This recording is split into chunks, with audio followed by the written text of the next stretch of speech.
Ninakaw nila ang aking pagkatao sa ngalan ng pamilya. Habang nagdurusa ako sa malamig at madilim na bodega, nagpapakasaya ang asawa ko kasama ang kanyang kabit. Walang silbi ang babaeng yan. Hayaan niyo siyang mamatay sa gutom hanggang sa ibigay niya ang titulo malamig niyang utos. Ngunit nagkamali sila ng kinabangga.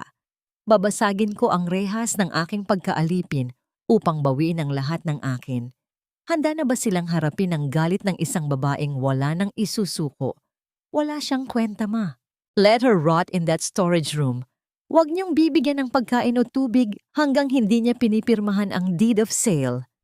Late na ako sa birthday dinner ni Sandra, naghihintay na ang mag-ina ko. Ang mga salitang binitawan ni Mateo ay tumagos sa manipis na kahoy ng pintuan, kasing lamig ng hanging pumapasok mula sa siwang ng bintana.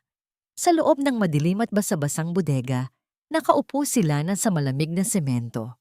Nayakayakap siya sa kanyang sarili habang ang nanginginig niyang mga daliri ay mahigpit na nakakapit sa isang lumang rosaryo na pamana pa ng kanyang yumaong ina. Ginugol niya ang huling 3 taon ng kanyang buhay sa pagsisilbi sa pamilyang ito, nagtiis sa pang-aalipusta ni Doña Carmen at nagbulag-bulagan sa panlalamig ni Mateo sa pag-asang matatagpuan niya ang kalinga ng isang pamilya. Ngunit ang pabuya sa kanyang katapatan ay ang pagkakulong sa kwartong ito habang ang lalaking pinangakuan niya sa harap ng altar ay nagmamadaling umalis upang ipagdiwang ang babaeng sumira sa kanilang tahanan. Isang mabigat na bukol ang bumara sa lalamunan ni Lana. Hindi siya humagulgol. Ang pinakamatinding sakit ay hindi lumilikha ng ingay, ito ay ang tahimik na pagkadurog ng kaluluwa. Naramdaman niya ang pagmamanhid ng kanyang mga binti at ang panlalamig ng kanyang mga kamay habang unti-unting lumilinaw sa kanyang isipan ang malupit na katotohanan. Paano nakakayang talikuran ng isang tao ang sumpaan alang-alang sa sariling kamunduhan at kasakiman? Ang sasakyan ni Mateo ay tuluyan ng lumisan mula sa garahe. Naiwan ang patuloy na pagbuhos ng ulan na tila nakikiramay sa kanyang paghihirap. Mula sa labas ng pintuan, narinig niya ang mga yabag ni Doña Carmen na huminto sa tapat ng bodega. Lana, mahiya ka naman sa sarili mo. Kinupkop ka namin noong ulila ka na at walang pupuntahan. Utang na loob mo sa amin ang buhay mo, kaya huwag kang madamot sa asawa mo. Kung gusto mong makakain, alam mo na kung anong papel ang dapat mong pirmahan. Pag-isipan mo yan sa dilim.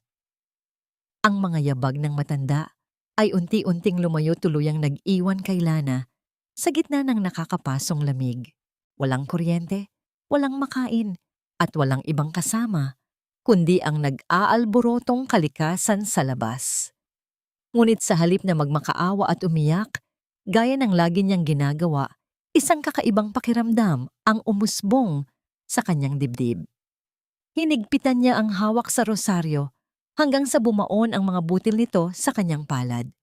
Tiningnan niya ito hindi upang humingi ng milagro mula sa langit, kundi upang mangako sa sarili at sa alaala ng kanyang mga magulang. Hindi na siya magmamakaawa. Hindi na siya yuyuko upang tapakan ng mga taong itinuring siyang basahan. Ang kanyang takot at pangungulila ay tuluyan ng sinunog ng isang umaapoy na galit at matinding pagnanasang mabuhay. Tumayo siya kahit nanginginig ang mga tuhod dahil sa matinding gutom. Tumingala siya sa maliit na bintanang salamin sa itaas ng dingding, ang tanging lagusan patungo sa kalayaan.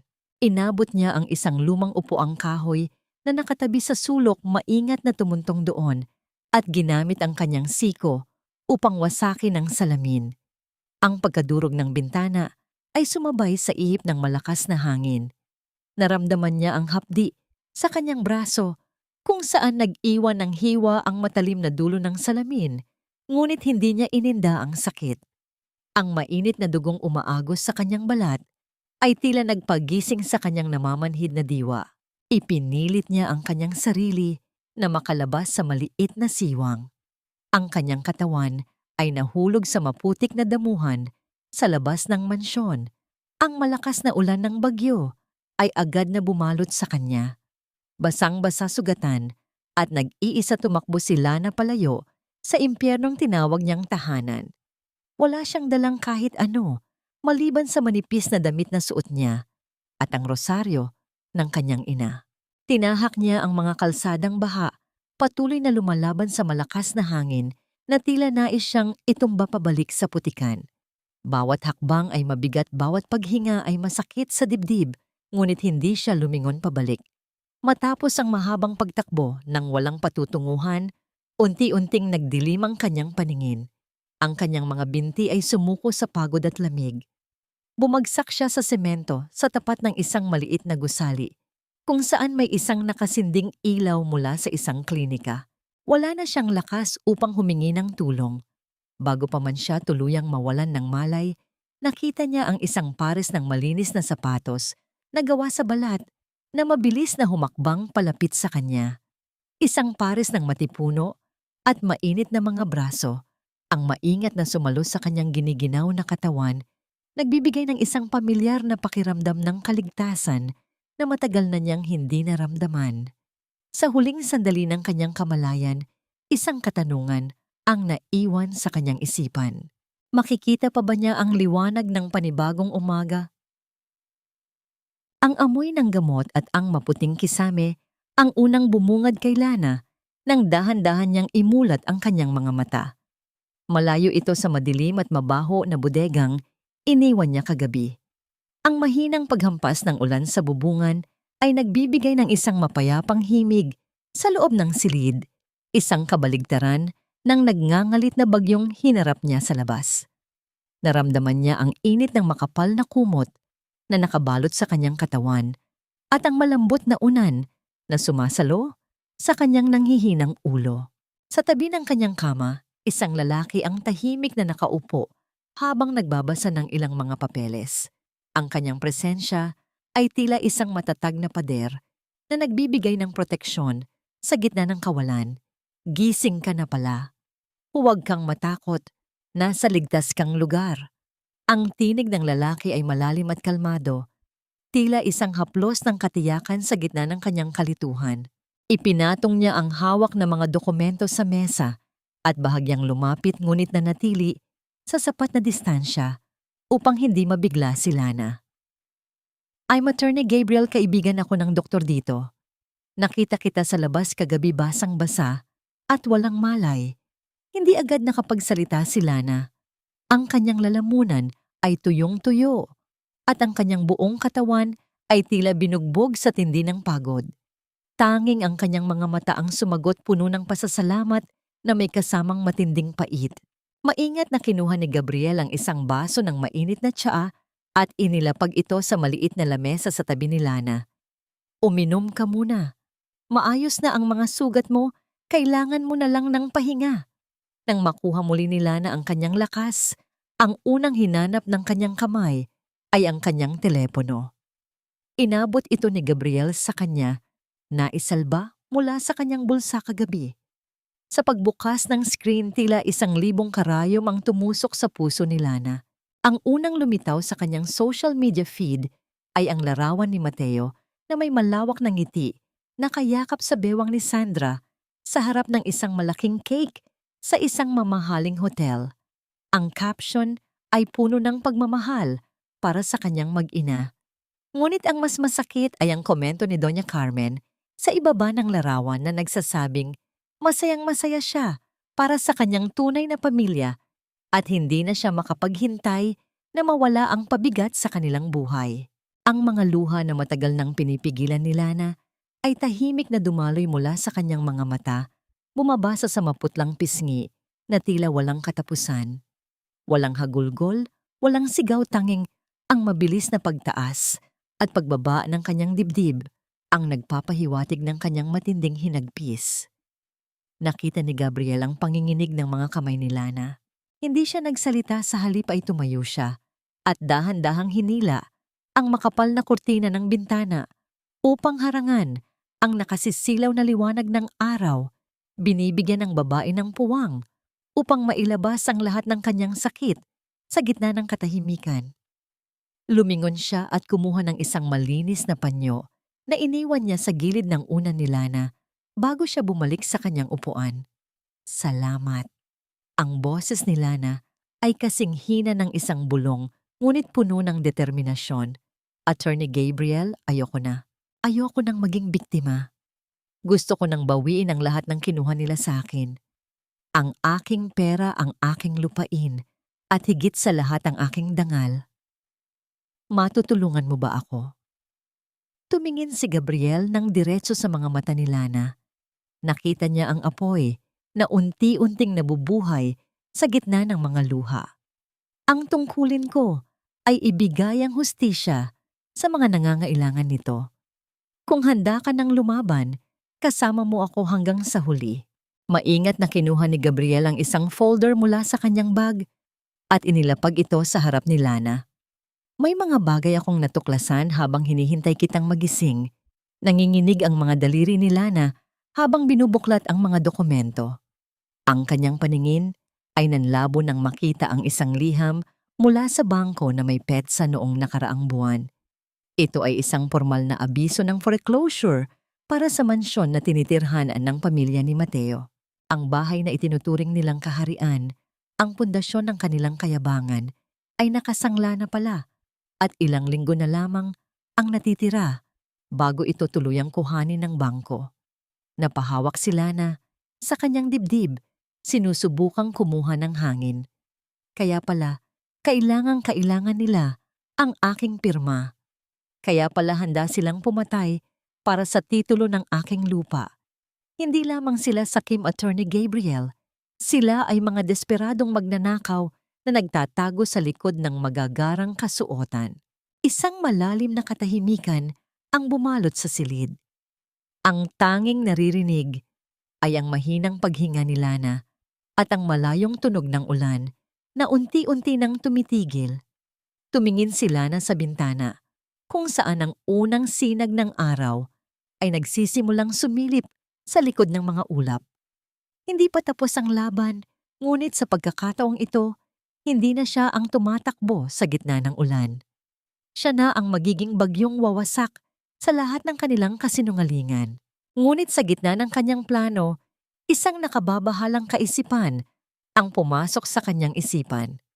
Kung magagawa nilang ikulong siya at saktan alang-alang sa pera, ano pa ang kaya nilang gawin kapag nalaman nilang wala na silang matatakbuhan? Ang halimuyak ng mamahaling pabango at ang ingay ng mga tawanan ay pumuno sa malawak na salas ng mansyon ng mga pamilyang De Vega. Sa gitna ng pagtitipon si Doña Carmen ay nakasuot ng kanyang pinakamagarang alahas. Ang bawat hiyas ay kumikinang sa ilalim ng dambuhalang chandelier. Ang bawat halakhak niya ay tila isang balatkayo na nagtatago sa nagbabadyang panganib sa kanilang kabuhayan. Habang humihigop ng tsaa, maingat niyang ibinabahagi sa kanyang mga kumare ang tungkol sa kanyang manugang. Naku, huwag niyo nang itanong ang tungkol kay Lana. Iniwan kami sa gitna ng hirap, kinuha pa ang mga alahas na ipinamana ko sa kanya bago sumama sa kung sinong lalaki. Ganyan talaga ang mga taong walang pinag-aralan, walang utang na loob sa pamilyang nagpakain sa kanila. Samantala, sa isang tanyag na mall sa lungsod, abala si Mateo sa pagpili ng isang dambuhalang singsing na may diamante para kay Sandra. Ang bawat kilos niya ay puno ng kayabangan. Tila ba hindi siya ang lalaking nagnanais pumatay sa gutom ng kanyang asawa? Ilang gabi lang ang nakalilipas. Don't worry honey, ibibigay ko sa iyo ang lahat ng gusto mo. Ang lupang yon ay mapapasa akin na rin sa susunod na linggo. At kapag nangyari iyon, tayo na ang hari at reyna ng bayang ito, bulong ni Mateo, habang hinahaplos ang malaking tiyan ng kanyang kasama. You deserve the best, hindi tulad ng basurang iniwan ko sa bahay. Habang ang pamilya ni Mateo ay nalulunod sa sarili nilang kasinungalingan, si Lana ay nakatayo sa loob ng isang malamig at tahimik na silid sa bangko. Kasama niya si Attorney Gabriel na nananatiling tahimik, ngunit alerto sa bawat galaw sa kanilang paligid. Ang bawat pirma ni Lana sa mga dokumento ay tila pagputol sa mga tanikalang gumagapos sa kanyang leeg sa loob ng 3 taon. Ang bawat pagdaloy ng tinta sa papel ay isang hakbang patungo sa kanyang kalayaan. Ang lahat ng pondong iniwan ng aking mga magulang, pati na ang mga joint accounts na ipinagkatiwala ko sa kanya, gusto ko nang bawiin ang lahat. Ngayon din, ang tinig ni Lana ay hindi nanginginig. Puno ito ng isang malamig na determinasyon. Ito na ang simula ng iyong bagong buhay, Lana. Ang lahat ng kinuha nila ay babalik sa iyo nang may kalakip na interes, tugon ni Gabriel habang maingat na inaayos ang mga papeles. Inabutan niya si Lana ng isang maliit na baso ng tubig at sa pagkakataong ito, ang kanilang mga daliri ay bahagyang nagtagpo. Isang kuryente ng init ang gumapang sa braso ni Lana, isang pakiramdam na hindi niya kailanman naranasan sa piling ni Mateo. Ang paggalang at pag-aalaga ni Gabriel ay unti-unting nagpapahilom sa mga sugat na hindi nakikita ng mata. Bumalik ang eksena sa loob ng tiyangge ng mga alahas. Inabot ni Mateo ang kanyang gintong credit card sa tindera nang may malawak na ngiti. Sige, balutin niyo yan. I'll take the most expensive one. Ngunit nang ipasok ng tindera ang card sa terminal, ang munting ilaw nito ay hindi nagkulay berde. Ang tunog ng pagtanggi ng makina ay tila isang malakas na sampal sa gitna ng katahimikan ng tindahan. I'm sorry, sir, but your card has been declined. Try niyo po ang isa pang card. Mabilis na kinuha ni Mateo ang isa pang card at isa pa hanggang sa maubos ang laman ng kanyang pitaka. Ngunit ang bawat isa sa mga ito ay nagbigay ng parehong resulta. Ang kanyang mukha ay unti-unting namula sa hiya, habang ang mga tao sa paligid ay nagsisimulang magbulungan. What impossible? Maraming laman ang account na yan. Baka sira ang terminal niyo, sigaw ni Mateo, habang ang pawis ay nagsisimulang mamuong sa kanyang noo.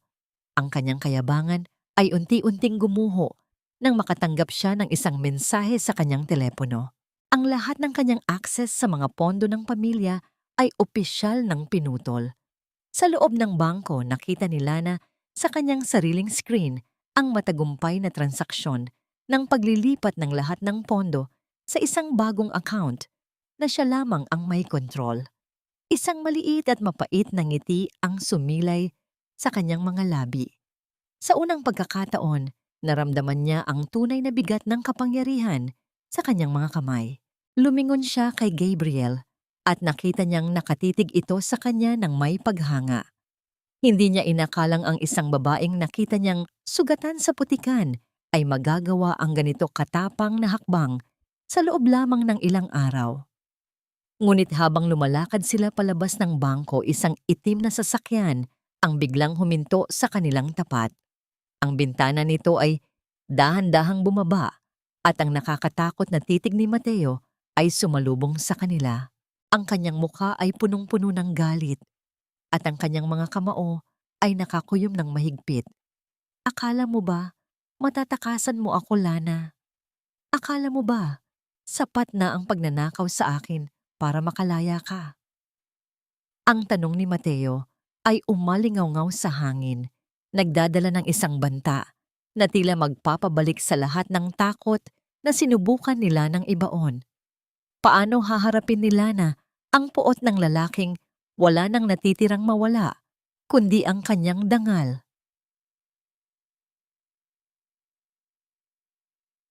Ang galit sa mga mata ni Mateo ay tila isang apoy na nagnanais tumupok sa lahat ng kanyang madaanan. Lumabas siya mula sa kanyang sasakyan, ang bawat hakbang ay nagdadala ng bigat ng kanyang puot na tila yayanig sa semento ng kalsada. Ang kanyang mukha ay namumula, ang mga ugat sa kanyang leeg ay tila puputok na sa tindi ng tensyon. Sa kabilang banda na natiling nakatayo si Lana, sa tabi ni Gabriel, ang kanyang likod ay matuwid.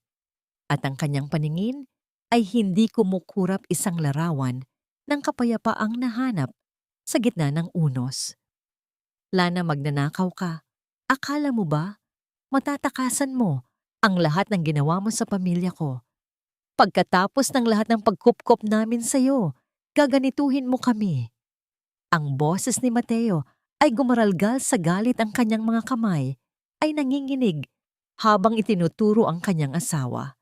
You are nothing without us. Isang ulila na pinulot sa kalsada, iyan lang ang tingin ko sa'yo. Utang na loob mo sa aminin ang bawat butil ng kanin na kinain mo sa loob ng 3 taon. Humakbang si Mateo, pasulong na nagnanais na hawakan ang braso ni Lana upang kaladkarin ito, ngunit bago pa man niya madampian ang balat ng babae, isang matatag na braso ang humarang sa kanya. Si Gabriel ay tumayo sa pagitan nila, ang kanyang taas ay tila isang dambuhalang pader na hindi matitibag ng kahit anong dahas. Ang kanyang mga mata ay malamig at puno ng awtoridad, isang babala na hindi dapat baliwalain. Mr. De Vega, lumayo ka sa kliyente ko. Ang bawat salita ni Gabriel ay dahan-dahan at malinaw, tila isang batas na hindi maaaring baliin. You are in a public space at ang bawat banta o dahas na gagawin mo ay itatala namin laban sa iyo sa korte. Don't make things worse for yourself.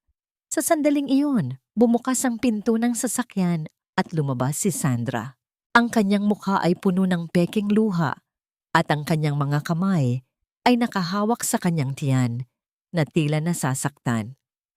Mateo ang baby, Mateo, hindi ko na kaya ang sakit ng tiyan ko. Ang kanyang sigaw ay pumuno sa paligid, nagnanais na kuhanin ang atensyon ng mga taong nagsisimulang mag-usisa. Tiningnan niya si Lana nang may halong puot at panlilinlang. Ikaw, dahil sa'yo, baka mapahamak ang anak namin. Pinapatay mo ang bata sa loob ng tiyan ko dahil sa kasakiman mo sa pera. Nanatiling tahimik si Lana. Sa halip na sumigaw o makipagtalo, dahan-dahan niyang itinaas ang kanyang telepono. Ang maliit na lente ng kamera ay nakatutok sa bawat galaw ni Sandra at Mateo.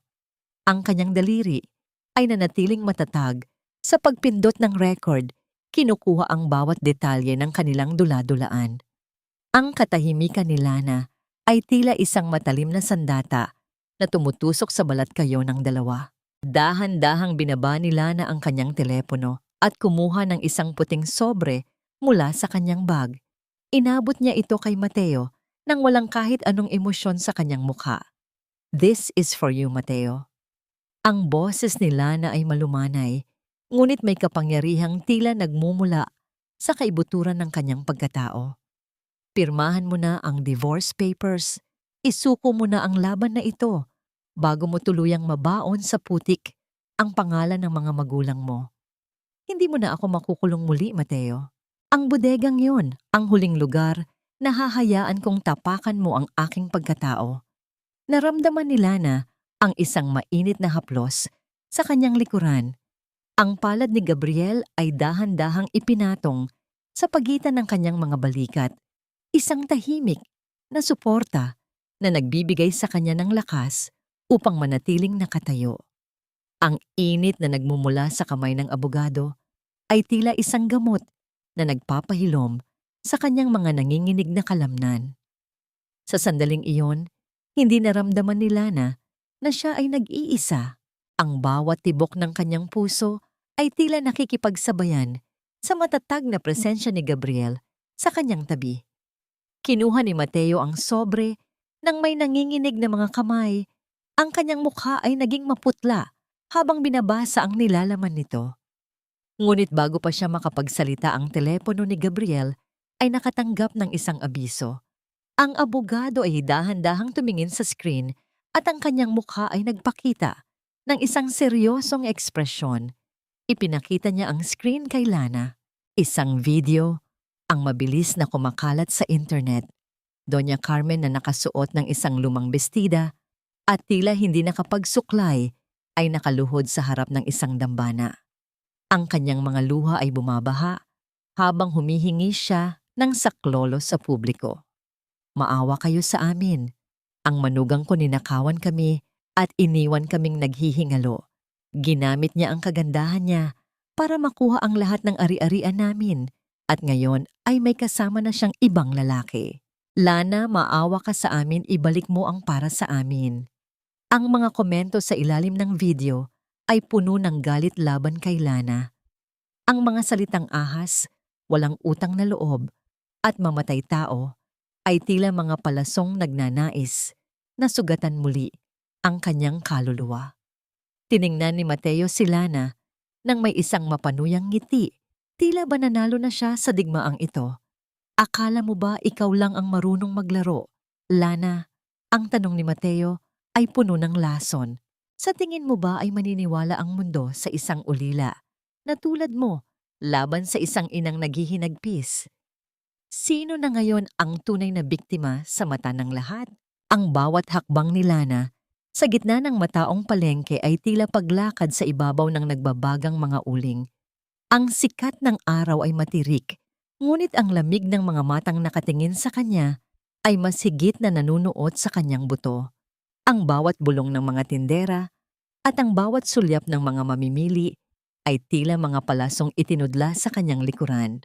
Ang viral na video ni Doña Carmen ay mabilis na kumalat na parang apoy sa tuyong damo at sa mata ng mga tao, sila na ang ahas na tumuklaw sa kamay na nagpakain sa kanya. Naramdaman niya ang panginginig ng kanyang mga kamay habang mahigpit na nakahawak sa strap ng kanyang bag, ngunit pinanatili niyang mataas ang kanyang noo. Tingnan niyo, nandito pa ang makapalang mukha. Akala mo kung sinong santa magnanakaw pala. Ang malakas na boses ni Aling Marta, ang pinakakilalang tsismosa sa palengke, ay naging hudyat para tumigil ang lahat sa kanilang ginagawa. Lumapit ang matanda kay Lana, ang kanyang mukha ay puno ng panghuhusga. Wala ka bang hiya, Lana? Pinag-aral ka, pinakain, at itinuring na pamilya, tapos nanakawan mo lang sila. Karmahin ka sana sa ginagawa mo. Huminto si Lana sa harap ng tinitindahan ni Aling Marta. Ang kanyang puso ay kumakaba nang mabilis tila isang ibon na nais kumawala sa hawla, ngunit ang kanyang boses ay nanatiling malumanay at matatag. Aling Marta, kilala niyo po ako simula bata pa ako. Sa tingin niyo ba ay magagawa ko ang mga bagay na sinasabi nila? Dahan-dahang binuksan ni Lana ang kanyang bag at inilabas ang isang folder. Ang mga dokumento sa loob ay malinaw at hindi matatawaran ng katotohanan. Hindi po ako ang nagnakaw. Ito po ang kopya ng mga utang ng pamilya De Vega sa bangko na matagal na nilang itinatago. At ito naman po ang medical report ko noong gabing tumakas ako mula sa kanilang bodega, kung saan nila ako ikinulong nang walang pagkain at tubig. Ang tinig ni Lana ay nagsimulang gumaralgal dahil sa luhang nagnanais kumawala, ngunit pinigilan niya ito. Ipinakita niya ang mga larawan ng kanyang mga pasa at sugat sa braso na dulot ng pagkakaipit sa bintana. Sila po ang nagnanakaw sa kinabukasan ko, Aling Marta. Ginawa nila akong bilanggo sa sarili kong buhay dahil lang sa gusto nilang makuha ang lupang iniwan sa akin ng mga magulang ko. Ang katahimikan ay bumalot sa buong paligid. Ang mga taong kanina lang ay nagbubulungan ay unti-unting lumapit upang tingnan ang mga papeles. Ang puot sa kanilang mga mata ay dahan-dahang napalitan ng gulat at kalaunan ay matinding awa. Si Aling Marta ay hindi nakapagsalita. Ang kanyang labi ay nangatog habang tinitingnan ang larawan ng sugat ni Lana. Isang kolektibong buntong hininga ng pagsisisi ang dumaan sa karamihan. Ang katotohanan ay tila isang malakas na agos ng tubig na humuhugas sa putik ng kasinungalingan. Sa kabilang dulo ng palengke, nakatayo si Gabriel sa tabi ng kanyang sasakyan. Pinagmamasdan niya si Lana. Mula sa malayo ang kanyang puso ay punong-puno ng paghanga sa katapangan ng babaeng ito. Nang makitang paalis na si Lana, agad siyang lumapit at kinuha ang mga plastik na bag na dala nito. Ang kanyang haplos sa kamay ni Lana ay maingat at puno ng pag-aaruga, isang tahimik na pangako na hinding-hindi na siya mag-iisa sa laban na ito. You did great, Lana. Sobrang tapang mo, bulong ni Gabriel habang binubuksan ang pinto ng sasakyan para sa kanya. Ang init ng titig ng abogado ay nagbigay kay Lana ng isang kakaibang pakiramdam ng kapayapaan, isang uri ng kilig na bumabalot sa kanyang pagod na kaluluwa. Bago pa man sila tuluyang makaalis, isang matandang babaeng nagtitinda ng prutas ang humabol sa kanila. Kinuha nito ang isang mapula at makintab na mansanas at inilagay sa palad ni Lana. "Pasensya ka na, anak. Naniwala kami sa maling balita. Mag-iingat ka," ang sabi ng matanda nang may tapat na nangiti. Ang simpleng kilos na yon ay tila isang gamot na nagpatulo sa luhang kanina papinipigilan ni Lana. Ang pagtanggap at paghingi ng tawad ng ibang tao ang unang hakbang ng kanyang paghihilom. Habang binabaybay nila ang daan patungo sa opisina ni Gabriel, napansin ni Lana na ang abogado ay tila may malalim na iniisip. "Attorney Gabriel, may problema ba?" ang tanong niya habang pinagmamasdan ang matikas na profile ng lalaki. Dahan-dahang inihinto ni Gabriel ang sasakyan sa gilid ng kalsada. "May nag-leak ng bank records ng mga De Vega sa amin, Lana. Hindi ko alam kung sino, pero parang may kakampi tayo sa loob ng kanilang kumpanya na gustong pabagsakin sila. May ideya ka ba kung sino ang may galit sa kanila?" Hindi nakasagot si Lana. Ang kanyang isipan ay naglakbay sa mga taong nakapaligid sa pamilya ni Mateo, ngunit walang pumasok na pangalan. Ang misteryong ito ay tila isang maitim na ulap na nagbabadyang magdala ng isa pang bagyo. Ngunit bago pa man niya matukoy ang sagot ang kanyang telepono, ay nakatanggap ng isang tawag mula sa isang hindi kilalang numero. Sa kabilang banda sa harap ng mansyon ng mga De Vega, ang katahimikan ng tanghali ay binasag ng pagdating ng 3 itim na sasakyan. Bumaba ang mga opisyal ng korte na may hawak na mga dokumentong may tatak ng gobyerno. Si Doña Carmen ay lumabas sa balkonahe, ang kanyang mukha ay biglang naging maputla nang makita ang pulang dambuhalang selyo na idinidikit sa kanilang pangunahing pinto. Ang foreclosure ay hindi na lamang isang banta. Ito ay isang malupit na katotohanang kumakatok na sa kanilang pintuan. Paano tatanggapin ni Doña Carmen na ang kahariang itinayo niya sa kasinungalingan ay tuluyan ng guguho sa harap ng kanyang mga mata? Ang sikat ng araw sa dapit hapon ay nagbibigay ng isang mapulang liwanag sa paligid, ngunit para sa pamilya De Vega, ito ang hudyat ng paglubog ng kanilang karangyaan. Sa harap ng dambuhalang mansyon na dati ay simbolo ng kanilang kapangyarihan, ang mga tauhan ng bangko at mga sheriff ay walang humpay sa paglalabas ng mga kagamitan. Ang bawat piraso ng mamahaling muebles na itinatapon sa labas ay tila isang bahagi ng pagkatao ni Doña Carmen na dinudurog sa harap ng madla. Ang matanda ay nakatayo sa gilid, ang kanyang mamahaling bestida ay may mantsa ng alikabok at ang kanyang buhok ay hindi na maayos ang pagkakaayos. "Hindi niyo pwedeng gawin ito. Kilala niyo ba kung sino ako?" Ang sigaw ni Doña Carmen ay gumaralgal sa hangin, puno ng desperasyon at huling pagtatangka na isalba ang kanyang dangal. Ngunit ang sheriff ay hindi man lang tumingin sa kanya, patuloy lamang ito sa pagsusulat sa kanyang clipboard. Ang pulang selyo na idinikit sa malaking pintong kahoy ay tila isang hatol ng kamatayan para sa kanyang social status. Ang bawat hakbang ng mga tao sa loob ng kanyang pamamahay ay nagdudulot ng isang matinding sakit sa kanyang dibdib, na tila ba ang bawat gamit na inilalabas ay isang alaala ng kanyang panlilinlang.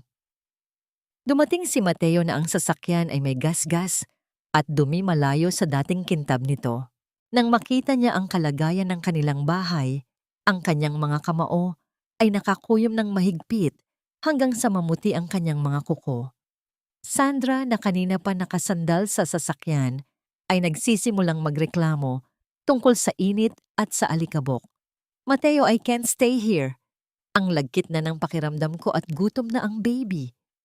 Kailangan nating lumipat sa hotel," ang sabi ni Sandra nang may halong inis. Ngunit tiningnan siya ni Mateo nang may matinding puot. "Hotel? Wala na tayong pera, Sandra. Ang lahat ng account ko ay sarado na. Hindi mo ba naiintindihan iyon, sigaw ni Mateo, na naging dahilan para mapaatras ang babae. Sa kabilang dulo ng lungsod, sa loob ng tahimik at payapang opisina ni Gabriel, nakaupo si Lana sa harap ng isang malaking bintana. Pinagmamasdan niya ang mga ibon na malayang lumilipad sa langit, isang pakiramdam na dati ay pangarap lamang niya. Ang katahimikan sa loob ng silid ay sapat na upang marinig niya ang sarili niyang paghinga. Lumapit si Gabriel at naggalapag ng isang plato ng mainit na kakanin sa kanyang mesa. Kumain ka muna, Lana. Alam kong hindi ka pa nagtatanghalian. Ang malambot na tinig ng abogado ay tila isang haplos sa kanyang pagod na isipan. Salamat, Gabriel. Hindi ko alam kung paano kita mapapasalamatan sa lahat ng ito, tugon ni Lana habang dahan-dahang kinukuha ang tinidor. Ang kanilang mga mata ay nagtagpo at sa pagkakataong ito, hindi nag-iwas ng tingin si Lana. Nakita niya sa mga mata ni Gabriel ang isang uri ng katapatan na hindi niya naramdaman kay Mateo sa loob ng 3 taon. Ang kilig na nararamdaman niya ay hindi yung uri na nakakabigla, kundi isang mainit at dahan-dahang pagdaloy ng tiwala sa kanyang puso. Lana, may gusto akong ipakita sa iyo. Inabot ni Gabriel ang isang maliit na sobrang kulay asul. Binuksan ito ni Lana at natuklasan ang isang susi. Ito ang susi sa maliit na bahay na pag-aari ng pamilya ko sa probinsya. Malayo ito sa ingay ng lungsod at doon mo mahahanap ang tunay na kapayapaan habang hinihintay natin ang desisyon ng korte. Gusto kong maging ligtas ka, ang sabi ni Gabriel habang maingat na ipinatong ang kanyang kamay sa ibabaw ng kamay ni Lana. Ang init ng palad ng lalaki ay tila isang proteksyon na nagbibigay sa kanya ng lakas upang harapin ang bukas. Ngunit sa gitna ng kanilang sandali, ang telepono ni Lana ay tumunog ng paulit-ulit. Nang tingnan niya ang screen, nakita niya ang isang serye ng mga mensahe mula kay Mateo. Ang bawat salita ay puno ng pagmamakaawa, paninisi, at sa huli ay isang banta. Lana, kung hindi mo kami tutulungan, sisiguraduhin kong hindi ka rin magiging masaya. Alam ko kung nasaan ka. Ang panginginig ng mga kamay ni Lana ay hindi nakaligtas sa paningin ni Gabriel. Kinuha ng abogado ang telepono at mabilis na binasa ang mga mensahe. Huwag kang matatakot. Hindi ka na niya masasaktan, muli ang pangako ni Gabriel habang tinititigan ang screen ng may matinding seryosong ekspresyon. Ngunit bago pa man sila makapag-usap muli, ang television sa opisina ay nagpakita ng isang breaking news. Isang aksidente ang naganap sa harap ng mansyon ng mga De Vega. Isang sasakyan ang bumangga sa bakod ng bahay habang sinusubukang tumakas sa mga awtoridad. Ang puso ni Lana ay tila huminto sa pagtibok nang makita ang pamilyar na sasakyan ni Mateo na nayupi ang harapan. Nakita niya si Sandra na isinasakay sa ambulansya habang si Mateo ay pilit na pinipigilan ng mga pulis. Ngunit ang mas nakakabigla ay ang hitsura ni Doña Carmen na nakaupo sa sahig, hawak ang isang dambuhalang kahon ng alahas na tila nawawala na sa sariling kaisipan. Sa gitna ng kaguluhan, isang misteryosong lalaki ang nakita sa background ng video, nakasuot ng itim na jacket at nakatitig ng diretso sa kamera bago ito dahan-dahang naglaho sa dilim. Sino ang lalaking ito na tila palaging nandoon sa bawat pagkakataon na may nangyayaring masama sa pamilya De Vega? Ang kapayapaan ng probinsya ay tila isang malambot na kumot na bumabalot sa sugatang puso ni Lana. Sa maliit na bahay na bato, na pag-aari ng pamilya ni Gabriel, ang tanging maririnig ay ang malambing na huni ng mga ibon sa madaling araw at ang marahang paghampas ng hangin sa mga dahon ng puno ng mangga sa bakuran. Malayo ito sa ingay at puot ng Maynila. Dito ang bawat paghinga ni Lana ay tila isang panalangin ng pasasalamat. Ang bawat umaga ay hindi na nagsisimula sa takot, kundi sa amoy ng sariwang kape at ang tanawin ng namumukadkad na mga bulaklak sa hardin. Dahan-dahang lumabas si Gabriel sa beranda, bitbit ang isang tray ng almusal. Ang kanyang mga hakbang sa sahig na kahoy ay nagbibigay ng isang pamilyar at panatag na tunog. Nakita niya si Lana na nakatanaw sa malayo, ang kanyang buhok ay bahagyang hinahampas ng amihan. Sa pagkakataong ito, ang lungkot sa mga mata ng babae ay unti-unti nang napapalitan ng isang uri ng liwanag na tila nanggagaling sa kaibuturan ng kanyang kaluluwa. "You look peaceful today, Lana."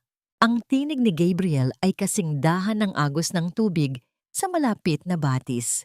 Inilapag niya ang tray sa maliit na lamesa at lumapit sa kanya.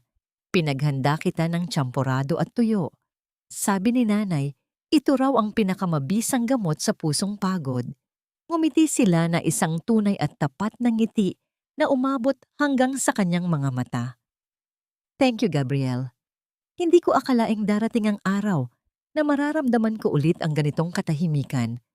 Para akong muling isinilang." Ang kanilang mga balat ay bahagyang nagkadikit nang abutin ni Lana ang mangkok, at sa sandaling iyon, ang paligid ay tila huminto. Ang kilig na gumagapang sa puso ni Lana ay hindi na mapagkakaila. Ito ay isang uri ng pag-ibig na hindi nangangailangan ng mabulaklak na salita, kundi nakikita sa bawat maliit na kilos ng pag-aalaga. Ngunit habang namamayani ang kapayapaan sa probinsya, ang kabaligtaran naman ang nangyayari sa isang madilim at masikip na paupahang kwarto sa gilid ng riles ng tren. Si Mateo ay nakaupo sa sahig, ang amoy ng murang alak ay humahalo sa amoy ng kanal na pumapasok mula sa bintana. Ang kanyang dating mamahaling polo ay lukot-lukot na at may mantsa. Sa kabilang sulok, si Sandra ay nakahiga sa isang manipis na kutso, ng kanyang mukha ay puno ng pagsisisi habang hinahaplos ang kanyang tiyan. "Mateo, hindi ko na kaya rito. Ang init, ang dumi, at ang ingay ay hindi ko na matagalan. Sabi mo ay magiging maayos ang lahat pagkatapos makuha ang lupa ni Lana. Pero tingnan mo tayo ngayon, para tayong mga basurero." Ang sigaw ni Sandra na puno ng hinanakit. Tumingin si Mateo sa kanya ng may nanlilisik na mga mata. "At sino ang may kasalanan? Kung hindi ka sana naging masyadong gastador, baka may naitabi pa tayong pera." "Huwag mo akong sisisihin, Sandra." Tumayo si Sandra at mabilis na kinuha ang kanyang maliit na bag. "Hindi na ako magtatagal sa iyo, Mateo. Wala ka ng silbi. Ang akala ko ay ikaw ang tiket ko sa marangyang buhay, pero isa ka lang palang talunan na nakasandal sa asawa mong itinaboy mo. Aalis na ako." Sa gitna ng kanilang pag-aaway, ang panginginig ng telepono ni Sandra ay kumuha ng kanyang atensyon. Isang mensahe ang pumasok mula sa isang hindi kilalang numero. Ang lahat ay ayon sa plano. "Kunin mo ang mga natitirang dokumento sa ilalim ng kama ni Mateo at dalhin mo sa akin." Samantala sa probinsya, habang nagliligpit ng mga gamit si Lana, isang lumang kahon ng mga liham ang kanyang natuklasan sa ilalim ng cabinet sa kwartong tinutuluyan niya. Sa pag-aakalang kay Gabriel, ito bubuksan sana niya ito upang ibalik. Ngunit ang nakasulat sa ibabaw ng unang sobre ay nagpahinto sa tibok ng kanyang puso. Ito ay ang sulat kamay ng kanyang yumaong ama. Nanginginig ang mga kamay ni Lana habang binabasa ang nilalaman ng liham. "Para sa aking mahal na anak, kung binabasa mo ito, ibig sabihin ay wala na ako. Huwag kang magtitiwala sa pamilya De Vega. Ang aksidenteng ikinamatay namin ng iyong ina ay hindi isang aksidente. May nakita kaming anomalya sa kumpanya na kinasasangkutan ni Doña Carmen." Ang bawat salita ay tila isang kidlat na tumama sa gitna ng katahimikan ni Lana. Nabalik lamang ang diwa ni Lana nang marinig niya ang tunog ng pagpihit ng kandado ng pinto. Pumasok si Gabriel na may dalang mga prutas, ngunit agad siyang napatigil nang makita ang mukha ni Lana na kasing puti ng papel. "Lana, anong nangyari? Bakit ka umiiyak?" Dahan-dahang itinaas ni Lana ang liham. Ang kanyang mga mata ay puno ng isang uri ng puot na mas matindi pa sa naramdaman niya noong gabing ikulong siya sa bodega. "Gabriel, hindi lang pala pera ang kinuha nila sa akin. Pinatay nila ang mga magulang ko." Ang boses ni Lana ay naging kasing lamig ng yelo, isang babala. na ang tunay na bagyo ay kakarating pa lamang. Sino ang misteryosong kakampi ni Lana sa loob na nagpadala ng mensahe kay Sandra? At ano ang gagawin ni Gabriel ngayong ang kasong ito ay hindi na lamang tungkol sa ari-arian, kundi tungkol na sa isang madugong lihim ng nakaraan? Ang bigat ng katotohanan ay tila isang dambuhalang bato na dumagan sa dibdib ni Lana. Ang lumang liham ay marahang dumulas mula sa kanyang nanginginig na mga daliri at lumapag sa sahig na kahoy. Hindi siya makahinga, ang bawat paglanghap niya ay nagdadala ng matinding kirot na tila unti-unting pinupunit ang kanyang pagkatao. Ang mga taong nagpakain sa kanya ng tira-tira, ang pamilyang nanlait at yumurak sa kanyang dignidad sa loob ng 3 taon, ay ang parehong mga taong nag-alis ng buhay ng kanyang mga magulang. Napaluhod sila na ang kanyang mga tuhod ay nawalan ng lakas upang dalhin ang bigat ng kanyang nag-uumapaw na pighati. Agad siyang dinaluhan ni Gabriel. Ang matipuno at maiinit na braso ng abogado ay pumulupot sa kanyang balikat, nagbibigay ng isang matibay na pader na masasandalan niya sa gitna ng kanyang pagguho. Ninakaw nila ang lahat sa akin, Gabriel. Ninakaw nila pati ang pagkakataon kong magkaroon ng tunay na pamilya, ang garalgal na sumbong ni Lana habang nakabaon ang kanyang mukha sa dibdib ng lalaki. Ang kanyang mga luha ay mabilis na bumasa sa polo ni Gabriel, ngunit hindi gumalaw ang lalaki upang lumayo. Sa halip marahan niyang hinaplos ang buhok ni Lana, ang kilos nito ay puno ng malalim na paggalang at pangakong hindi matitinag. Lalaban tayo, Lana. Hindi na lang ito tungkol sa lupa o sa pera. Ito ay para sa katarungan ng mga magulang mo. Kasama mo ako hanggang dulo. Sa kabilang dako ng lungsod, ang kadiliman ng eskinita ay naging saksi sa tuluyang pagtalikod ni Sandra kay Mateo. Habang mahimbing na natutulog ang lalaki sa sahig dahil sa labis na pag-inom ng murang alak, maingat na binuklat ni Sandra ang ilalim ng maruming kutsyon upang kunin ang isang itim na folder. Naglalaman ito ng mga lihim na dokumento at transaksyon ni Doña Carmen na itinago ni Mateo bilang panlaban sana sa kanyang ina. Walang kahit anong bakas ng pagsisisi sa mukha ng babae habang tinitingnan ang lalaking minsan niyang tinawag na asawa. Masyado kang naging kampante, Mateo. Hanggang dito na lang tayo, ang malamig niyang bulong bago niya tuluyang nilisan ang mabahong kwarto. Lumabas siya patungo sa kalsada kung saan naghihintay ang isang madilim na sasakyan. Bumaba ang bintana nito at isang lalaking nakasuot ng itim na jacket ang nag-abot ng isang makapal na sobrang naglalaman ng pera. Inabot ni Sandra ang folder bilang kapalit. Umalis ka na at wag ka nang magpapakita pa. Tapos na ang papel mo, ang utos ng lalaki na ang mukha ay natatago sa anino. Isang ngiti ng tagumpay ang sumilay sa labi ni Sandra. Habang mabilis siyang naglakad palayo, iniiwan ang naghihirap na si Mateo sa sarili nitong impyerno.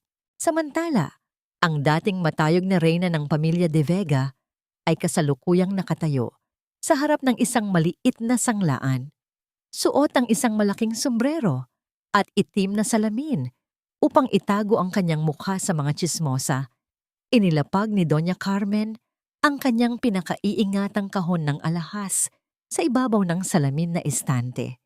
Ang tagasuri ng alahas ay maingat na tiningnan ang mga kwintas at singsing gamit ang isang maliit na lente. Ang asim sa mukha ng tagasuri ay nagbigay ng matinding kaba sa matanda. Misis, hindi po namin tatanggapin ito. Peke po ang mga bato at gawa lang sa mumurahing tanso. Ang mga kadena, babagsak po ito sa kulay kapag nabasa. Ang mga salitang iyon ay tila isang patalim na sumaksak sa lalamunan ni Doña Carmen. Sinungaling pambihirang mga diamante iyan. Baka gusto mo lang akong lokohin ang galit niyang pambabatikos. Ngunit nang makita niya ang pamilyar na gasgas sa likod ng isang kwintas, bumalik sa kanyang alaala ang isang pagkakataon na nakita niya si Mateo na kinakalikot ang kahon ng kanyang mga alahas. Ilang buwan na ang nakararaan. Ninakaw ng sarili niyang anak ang kanyang huling kayamanan upang ipambayad sa mga utang nito sa sugal at pinalitan ng mga pekeng replika. Ang matanda ay napakapit sa gilid ng estante upang hindi matumba ang huling hibla ng kanyang kayabangan ay tuluyan ng naging abo sa harap ng katotohanang mismong dugo niya ang tumapos sa kanya. Ilang araw ang lumipas nagdesisyon si Lana na bumalik sa Maynila, hindi upang magtago, kundi upang harapin ang natitirang laban ng may bagong lakas. Nakatayo siya sa harap ng puntod ng kanyang mga magulang. Ang malamig na simoy ng hangin ay nagpapasayaw sa mga dahon ng malapit na puno ng kalachuchi. Inilapag niya ang isang pumpon ng puting rosas sa ibabaw ng lapida. Hindi na siya ang mahinang babae na umiiyak sa dilim ng bodega. Ang kanyang mga mata ay nagpapakita ng isang tahimik na tapang na pinanday ng panahon at matinding sakit. Nakatayo sa kanyang likuran si Gabriel, tahimik na nagbabantay tulad ng isang matapat na anino. Ang presensya nito ay nagbibigay sa kanya ng walang hanggang kapayapaan at seguridad. Ngunit ang kanilang tahimik na sandali ay naantala ng mapansin ni Lana ang isang kayumangging sobre na nakapatong sa ibabaw ng lapida, bahagyang natatago sa ilalim ng mga bulaklak. Dahan-dahan niya itong binuksan. Sa loob nito ay isang litrato ni Sandra na nag-aabot ng itim na folder sa lalaking nakasuot ng itim na jacket. Kalakip nito ay isang maikling sulat na nakasulat sa malinis na papel.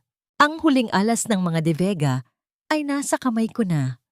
Kung gusto mong mabigyan ng hustisya ang mga magulang mo, magkita tayo, Lana. Ang matinding katanungan ay naglalaro sa isipan ni Lana habang tinititigan ang litrato. Sino ang lalaking ito na tila alam ang bawat kilos ng kanyang mga kaaway at magiging daan ba siya patungo sa tuluyang pagbagsak ng mga De Vega o isa lamang siyang panibagong patibong sa mahabang laban na ito? Ang sikat ng araw sa sementeryo ay tila naging maputla na parang nakikiramay sa bigat ng hanging dala ng nakaraan. Nakatayo si Lana sa harap ng puntod ng kanyang mga magulang, mahigpit ang kapit sa kayumangging sobrang kanyang nahanap. Ang bawat tibok ng kanyang puso ay tila isang babala, isang paalala na ang katotohanang matagal nang itinago sa ilalim ng lupa ay malapit na niyang mahawakan. Sa likuran niya na natiling tahimik si Gabriel. Ang matikas na anyo ng abogado ay nagsilbing isang matatag na pundasyon. Ang kanyang presensya ay nagbibigay ng init sa gitna ng malamig na hangin ng hapon. Hindi nagtagal isang lalaki ang dahan-dahang lumapit mula sa likod ng malalaking puno. Nakasuot siya ng itim na jacket at ang kanyang mga mata ay puno ng isang uri ng lungkot na tila matagal na niyang pinapasan. Huminto siya sa sapat na distansya sapat upang makita ang takot at tapang sa mga mata ni Lana. Ako si Leo ang simula ng kanyang pagpapakilala. Ang kanyang tinig ay malalim at may bahid ng pagsisisi. Ako ang driver na nakaligtas sa aksidente 10 taon na ang nakararaan. Ang tinig ni Leo ay nagsimulang manginig habang inaalala ang gabing iyon. Inutusan ako ni Doña Carmen na huwag tumigil na hayaan silang mamatay sa bangin kapalit ng isang malaking halaga. Pero hindi ko na kaya, Lana. Ang konsensya ko ay unti-unti nang kumakain sa akin sa loob ng 10 taon. Inabot ni Leo ang itim na folder na nakuha niya mula kay Sandra. Narito ang lahat. Ang mga dokumento ng kumpanya, ang mga binura nilang tala, at ang ebidensya ng sabuatan ni Doña Carmen at ng kanyang mga tauhan. Ito ang maglalagay sa kanila sa likod ng mga rehas habang buhay. Dahan-dahang kinuha nila na ang folder ang kanyang mga kamay ay nanginginig, hindi dahil sa takot, kundi dahil sa matinding puot na humalo sa kanyang pighati. Tumingin siya kay Gabriel at nakita niya sa mga mata ng abogado ang isang tahimik na pangako. Natapos na ang kanilang pagtatago, Lana. Oras na para sa kanilang paghuhukom, ang malumanay na sabi ni Gabriel habang hinahawakan ang malamig na kamay ni Lana. Ang haplos ng lalaki ay tila isang angkla na nagpapanatili sa kanya sa katotohanan. Samantala, sa isang madilim na sulok ng lungsod, si Mateo ay naglalakad nang walang sapin sa paa. Ang kanyang dating makinis na balat ay puno na ng dumi at ang kanyang mga mata ay tila nawala na ang kinang ng buhay. Sinubukan niyang tawagan si Sandra, ngunit ang tanging sumasagot sa kanya ay ang paulit-ulit na boses ng operator na nagsasabing hindi na aktibo ang numero. Siya ay nag-iisa, walang pera, at ang bawat taong nadadaanan niya ay tila nakikilala ang kanyang mukha mula sa mga balita ng kanyang kahihiyan. Isang bata ang dumaan at tumingin sa kanya nang may halong pandidiri habang ang mga tao sa paligid ay nagbubulungan tungkol sa dati nilang idolong naging basahan. Ang bawat hakbang niya ay tila isang paglubog sa putikan ng sarili niyang mga pagkakamali. Sa kabilang dako si Doña Carmen ay nakaupo sa isang maliit at madilim na kwarto. Ang kanyang mga kamay ay mahigpit na nakakapit sa isang baso ng tubig, ngunit ang kanyang paningin ay nakatutok sa pader na tila may kinakausap na multo. Ang bawat anino sa dingding ay tila nagiging mukha ng mga taong kanyang inapakan, ng mga taong kanyang ninakawan ng buhay at pangarap. Ang kanyang kayabangan ay tuluyan ng pinalitan ng isang matinding paranoia. Ang bawat kaluskos ng dahon sa labas ay tila tunog ng mga pulis na darating upang dakpin siya. Ang reyna ng pamilya de Vega ay isa na lamang anino ng kanyang dating sarili, isang bilanggong nakakulong sa loob ng sarili niyang kaisipan. Bumalik ang eksena sa opisina ni Gabriel kinabukasan. Nakaupo si Lana sa tapat ng abogado. Ang bawat dokumento ay maayos ng nakalatag sa ibabaw ng lamesa. Nakahanda na ang lahat para sa pagsasampa ng kasong murder at lalong higit ang plunder laban kay Doña Carmen at Mateo. Sa kabila ng bigat ng sitwasyon, nagkaroon sila ng isang sandali ng katahimikan. Lana, pagkatapos ng lahat ng ito, ano ang plano mo, ang tanong ni Gabriel nang may halong kaba sa kanyang boses. Tumingin si Lana sa kanya at sa unang pagkakataon, ang kanyang puso ay naramdaman ang isang tunay na kilig na malayo sa sakit ng nakaraan. Gusto ko lang maging malaya, Gabriel, pero gusto ko rin na may isang taong mananatili sa tabi ko habang binubuo ko ang aking bagong buhay. Dahan-dahang lumapit si Gabriel at hinawakan ang magkabilang kamay ni Lana. Hindi ako aalis, Lana. Pangako yan ng kanyang bulong ay tila isang sumpaan na kasing tibay ng bakal. Ang kanilang mga mukha ay magkalapit sapat na upang maramdaman ang mainit na hininga ng isa't isa. Ngunit ang kanilang sandali ay naantala nang pumasok ang isang mensahe sa radyo ng pulisya na nasa lamesa ni Gabriel. Isang emergency ang naganap sa kinaroroonan ni Doña Carmen. Ang matanda ay tila binalot ng matinding pagkahisterya at nagsimulang magsira ng lahat ng bagay sa kanyang paligid habang sumisigaw ng pangalan ni Lana. Ang huling kabanata ng kanilang digmaan ay malapit na, ngunit sa gitna ng tagumpay ni Lana, may isang huling banta si Mateo na hindi pa niya naisisiwalat. May isang lihim pa bang natitira na kayang bumago sa lahat ng kanilang plano? Ang loob ng hukuman ay nababalot ng isang uri ng katahimikan na tila ba ang mismong hangin ay naghihintay sa hatol ng tadhana. Ang bawat sulok ng silid ay puno ng mga taong nagnanais na masaksihan ang katapusan ng isang mahabang digmaan. Nakaupo si Lana sa harapan ng kanyang mga kamay ay magkapatong sa kanyang kandungan. Ang kanyang anyo ay kasing tatag ng isang dambuhalang puno na hindi natumba sa gitna ng pinakamalakas na bagyo. Sa kanyang tabi, ang presensya ni Gabriel ay nagbibigay ng isang pamilyar na init at katiyakan. Ang bawat sulyap ng abogado sa kanya ay tila isang bulong ng pag-asa na ang lahat ng sakit ay malapit nang matapos. Sa kabilang panig, ang anyo ni Doña Carmen ay halos hindi na makilala. Ang dating reyna ng lipunan ay nakaupo sa isang silya ng gulong, ang kanyang mga mata ay tuliro at tila nakatanaw sa isang mundong siya lang ang nakakakita. Ang kanyang mga kamay ay nanginginig habang pilit na hinahawakan ng isang panyo. Sa tabi niya si Mateo ay nakayuko, ang kanyang mga balikat ay bagsak at ang kanyang mukha ay puno ng matinding pagsisisi na huli na para bigyang lunas. Ang amoy ng luma at malamig na silid ay humahalo sa bigat ng kanilang mga kasalanan.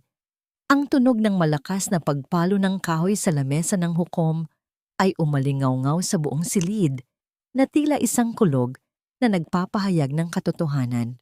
Sa pangalan ng batas na patunayang nagkasala si Doña Carmen de Vega sa kasong plunder at ugnayan sa pagpaslang sa mag-asawang nasa dokumento. Si Mateo de Vega naman ay napatunayang nagkasala sa sabwatan at pananakit. Kayo ay hinahatulan ng habambuhay na pagkabilanggo. Ang bawat salita ng hukom ay tila isang matalim na espada na tumapos sa kapangyarihan ng pamilya de Vega. Isang kolektibong buntong hininga ang dumaan sa karamihan. Naramdaman nila na ang pagdaloy ng mainit na luha sa kanyang mga pisngi. Ngunit sa pagkakataong ito, hindi ito luha ng pighati. Ito ay luha ng paglaya. Naramdaman niya ang kamay ni Gabriel na humawak sa kanyang balikat, isang tahimik na pakikiramay sa kanyang tagumpay. Tumingin siya sa kanyang mga magulang sa kanyang isipan at bumulong, "Tapos na po, Naytay. Malaya na tayo." Habang inilalabas ng mga awtoridad ang mag-ina, huminto si Mateo sa tapat ni Lana. Ang kanyang mga mata ay puno ng luha. "Lana, please patawarin mo ako. Nabulag ako ng pera at ng kagustuhan ni Mama. Mahal kita, Lana. Huwag mo kaming pabayaan." Ang pagmamakaawa ni Mateo ay tila isang hungkag na tinog sa pandinig ni Lana. Tiningnan siya ni Lana ng diretso, ang kanyang mga mata ay walang kahit anong galit, tanging isang malalim na nakawalan. "Mateo, huli na ang lahat. Ang pag-ibig ay hindi nananakit at hindi nagnanakaw. Ang tanging maibibigay ko sa iyo ay ang panalangin na mahanap mo ang iyong sarili sa loob ng rehas. Hindi ko na kayo kailangan."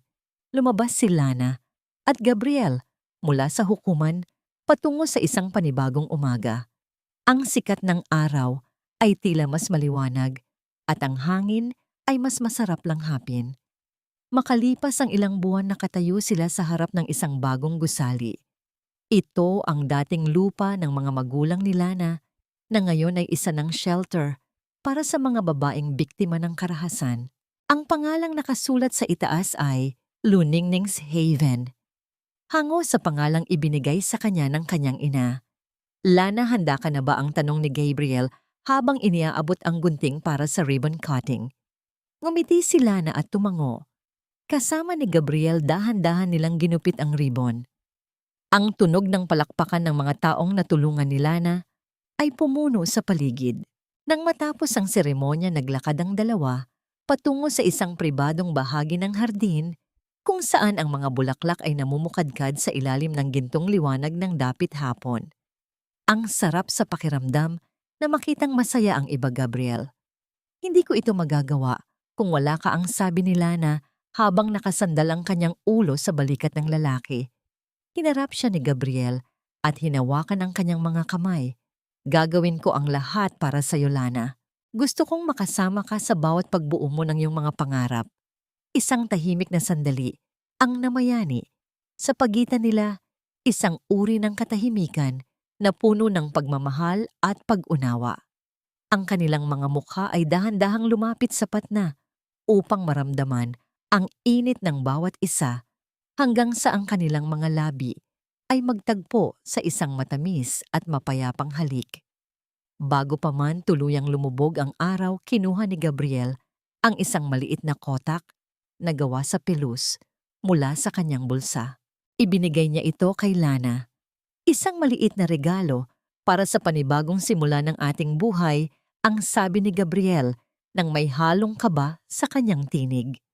Binuksan ito ni Lana at ang kanyang mga mata ay lumaki sa gulat nang makita ang nilalaman nito. Hindi ito singsing na hiyas, kundi isang lumang susi na may nakasabit na maliit na papel na may nakasulat na "Para sa ating tahanan."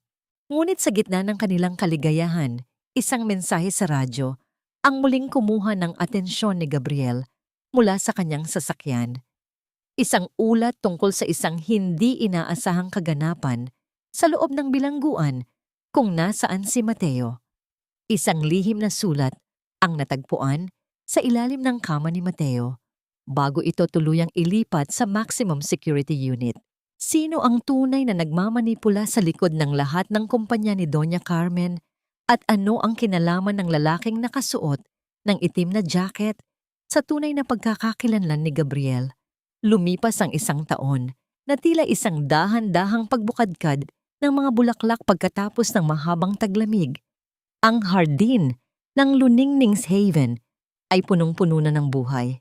Ang bawat halimuyak ng mga rosas at sampagita ay humahalo sa malakas na tawanan ng mga batang naglalaro at sa masiglang pag-uusap ng mga kababaihang doon ay nakahanap ng bagong pamilya. Para kay Lana, ang bawat ngiting nakikita niya sa mga mukha ng kanyang mga tinutulungan ay tila isang haplos sa sarili niyang mga pilat na unti-unti nang naglalaho. Ang katahimikan sa loob ng kanyang puso ay hindi na dahil sa takot, kundi dahil sa isang malalim na pagkakakilanlan sa kanyang tunay na halaga. Nakatayo si Lana sa ilalim ng dambuhalang puno ng mangga, hawak ang isang liham na nakuha niya mula sa kawanihan ng bilangguan. Ang balita ay tungkol sa tuluyang pagpanaw ni Doña Carmen dahil sa panghihina ng katawan at isipan, habang si Mateo naman ay nananatiling nakakulong, patuloy na binubuo ang kanyang sarili sa pamamagitan ng paggawa ng mga kagamitang kahoy para sa mga donasyon. Sa pagkakataong ito, naramdaman ni Lana ang isang malalim na buntong hininga. Hindi siya nakaramdam ng katuwaan sa kamatayan ng matanda, ngunit hindi rin siya nakaramdam ng lungkot. Ang tanging nananatili ay ang pasasalamat na ang anino ng nakaraan ay hindi na kailanman muling tatama sa kanyang landas. Nabalik ang diwa ni Lana nang maramdaman niya ang pamilyar na init ng isang palad sa kanyang bewang. Si Gabriel ay lumapit, ang kanyang mga mata ay kasing ningning pa rin ng unang araw na nagtagpo ang kanilang mga landas. May malalim na kumpisal si Gabriel na nais ibahagi sa kanya. Lana, kailangan mong malaman ang katotohanan tungkol sa lalaking nakasuot ng itim na jacket na madalas mong makita. Ang boses ng abogado ay puno ng katapatan. Siya si Leo, ang driver, na nakaligtas, ngunit hindi mo alam na siya ay inupahan ng aking ama bago pa man ako naging abogado. Ang pamilya ko ay naging biktima rin ng panlilinlang ni Doña Carmen sa negosyo. Kaya noong gabing nakita kita sa labas ng klinika, hindi iyon isang pagkakataon lamang. Matagal na kitang binabantayan, naghihintay ng tamang oras upang matulungan kang makalaya. Nagulat si Lana, ngunit sa halip na magalit, hinawakan niya ang mukha ni Gabriel nang may matinding pagmamahal. Ibig sabihin, kahit noong akala ko ay nag-iisa ako sa dilim, may isang anghel na palaging nakabantay sa akin, ang tanong ni Lana nang may halong lambing. Ngumiti si Gabriel at dahan-dahang idinikit ang kanyang noo sa noo ni Lana. Hindi kita hahayaang malunod, Lana. Bahagi ka na ng aking buhay bago pa man natin aminin sa isa't isa. Ang kanilang sandali ay binalot ng isang mapayapang katahimikan, isang uri ng kilig na hindi nagmumula sa kaba, kundi sa katiyakan na sila ay nakatadhana para sa isa't isa.